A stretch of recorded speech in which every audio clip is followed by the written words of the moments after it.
દશામાની વાર્તા દાશામાની વાટર ગુજરાતી પૌરાણિક કાળમાં એક ગામમાં લહાણો નામનો વેપારી રહેતો હતો. તેની પત્નીનું નામ લાડીબાઈ હતું. બંને ભક્તિમાં માનતા ન હતા. એક દિવસ ગામમાં દશામાની પૂજા શરૂ થઈ.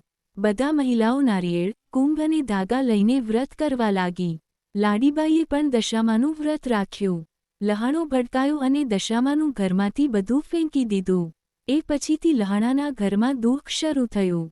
ધંધો બગડ્યો, ઘોડો મરી ગયો, માલ ઘરથી ખોવાઈ ગયો. તેના બાળકો પણ બીમાર પડ્યા. લાડીબાઈએ દશામાની ભક્તિમાં ક્ષમા માંગીને ફરીથી વ્રત શરૂ કર્યું. તેણે ધાગો બાંધીને નારિયેળ ધર્યો, કુંભ ભરીને પૂજા કરી. ત્યારબાદ ધીમે ધીમે બધું સુધરવા લાગ્યું.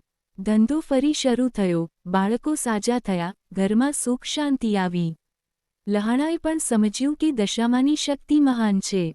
તેણે પણ પત્ની સાથે વ્રત કર્યો અને બધાએ સાથે મળીને દશામાનું પૂજન કર્યું. દશામાના વ્રતનું મહત્વ. દશામા માતાનું વ્રત શ્રદ્ધાથી કરવાથી દુઃખ દૂર થાય છે, સુખ શાંતિ મળે છે અને ઘરમાં સમૃદ્ધિ આવે છે.